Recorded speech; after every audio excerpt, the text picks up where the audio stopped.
Hello dear student, welcome to my channel Arup study সেন্টারে তোমাদের প্রত্যেক ছাত্রছাত্রীকে স্বাগত। তো দেখো, তোমাদের ক্লাস 8-এর ফাইনাল এক্সামিনেশন 2025 থার্ড সামারটিভের যে ইতিহাস বিষয়ের আমি সাজেশন সেটটি নিয়ে এসেছি। এটি থেকে তোমরা সব স্কুলেই কমন পেয়ে যাবে প্রশ্নপত্রটি। তো ভালো করে তৈরি করে নাও। চ্যানেলটিতে নতুন হয়ে থাকলে অবশ্যই চ্যানেলটিকে সাবস্ক্রাইব করে রাখো। তোমাদের অন্যান্য বিষয়ের গুরুত্বপূর্ণ সাজেশনমূলক ভিডিও এই চ্যানেলে যেগুলি আপলোড করা আছে এগুলি দেখে নেবে।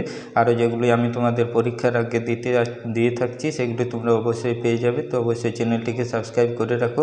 তো দেখো, তোমাদের ফুল মার্কস 70 নম্বরের যে ইতিহাস বিষয়ের প্রশ্নপত্রটি থাকবে, সেটি আমি সাজেশনমূলক উত্তর সহ একবার করে দিয়েছি। তোমরা এগুলি ভালো করে দেখে এখন থেকে খাতায় তৈরি হয়ে নিলে অবশ্যই কমন পেয়ে যাবে।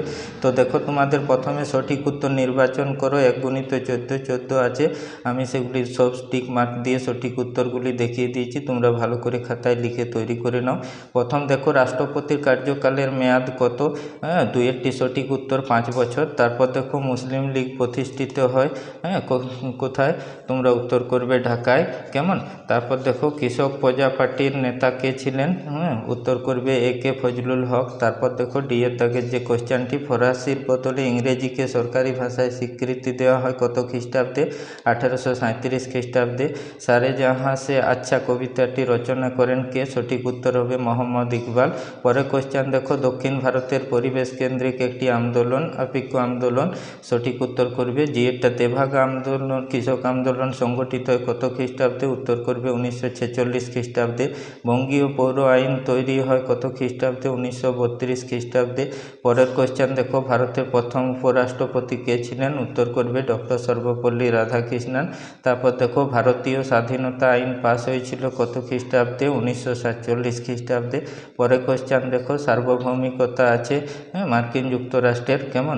1924 খ্রিস্টাব্দের কলকাতা কর্পোরেশনের মেয়র ছিলেন কে? চিত্তরঞ্জন দাস। পরের দেখো, পরিবারের কোনো মহিলা যদি নিপীড়নের শিকার হন তাহলে তিনি নিচে দেওয়া কোন আইন দ্বারা সুরক্ষা পেতে পারেন? তো এটি তোমরা সঠিক উত্তর করবে প্রথমেরটি, পারিবারিক হিংসারোধ আইন 2005-এ যেটি তৈরি হয়েছে।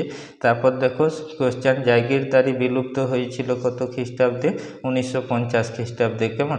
তো এরপর দেখো যে তোমাদের পরের কোশ্চেনগুলি আছে, সেগুলি আমি দেখিয়ে দিচ্ছি উত্তর সহ। 2-এর দাগে দেখো, নিচের উত্তরগুলি নির্দেশ মতো উত্তর দাও, সত্য মিথ্যা নির্ণয় করো। প্রথমের কয়ের দাগে দেখো, সিধু ছিলেন সাঁওতাল বিদ্রোহের নেতা। উত্তর করবে সত্য।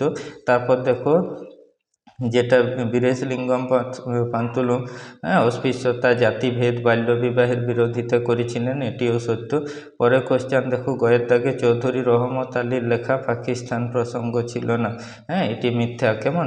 পরের দেখো, তোমাদের এরকম বাম ডান স্তম্ভ মেলানো থাকবে, সেটি আমি করে দিয়েছি উত্তরগুলি অপশান। তোমরা সাজিয়ে ভালো করে উত্তরগুলি তৈরি করে নাও।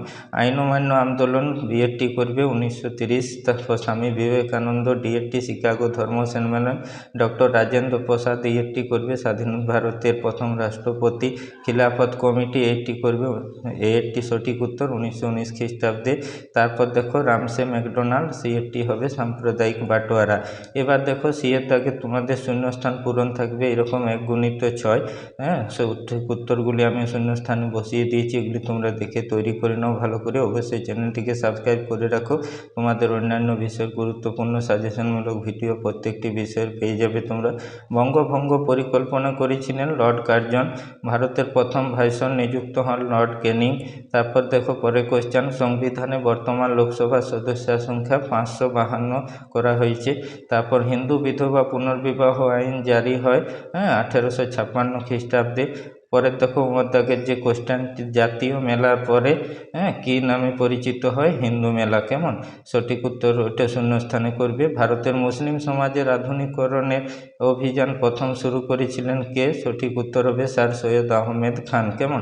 এবার দেখো যে তোমাদের 6টি প্রশ্নের উত্তর দাও, যে কোনো 2 × 6, 2 করে নাম্বার আছে, প্রশ্নমান প্রতিটি কোশ্চেনের 12 থাকবে। সেগুলির আমি গুরুত্বপূর্ণ কোশ্চেনগুলি তুলে ধরছি, ভিডিওটি বড় করিনি। তোমরা তৈরি হয়ে গেছো সব সব পরীক্ষার জন্য মূল যে গুরুত্বপূর্ণ কোয়েশ্চেনগুলি সেগুলি আমি দেখিয়ে দিচ্ছি, এগুলি তোমরা ভালো করে খাতায় তৈরি করে নাও।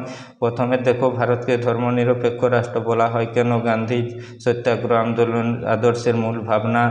কাকে কেন সীমান্ত গান্ধী বলা হতো? নব্যবঙ্গ কাদের বলা হয়? কে কবে আলিগড় অ্যাংলো ওরিয়েন্টাল কলেজ প্রতিষ্ঠা করেন? বর্গাদার কাদের বলা হয়? কেন? সার্বভৌম বলতে কি বুঝো? পরে কোয়েশ্চেন দেখো, নীল বিদ্রোহের দুজন নেতার নাম লেখো। এবার দেখো যে তোমাদের 3 গুণিত 5 15 আছে, 7-8টি বাক্যে উত্তর লিখবে। প্রত্যেকটি কোয়েশ্চেন 3 করে মান। সেই গুরুত্বপূর্ণ কোয়েশ্চেনগুলি আমি তোমাদের দেখিয়ে দিচ্ছি, এগুলি তোমরা স্ক্রিনশট করে নাও, ভালো করে তৈরি করে নাও। ভারতীয় মুসলমানরা খিলাফত আন্দোলন শুরু করেছিলেন কেন?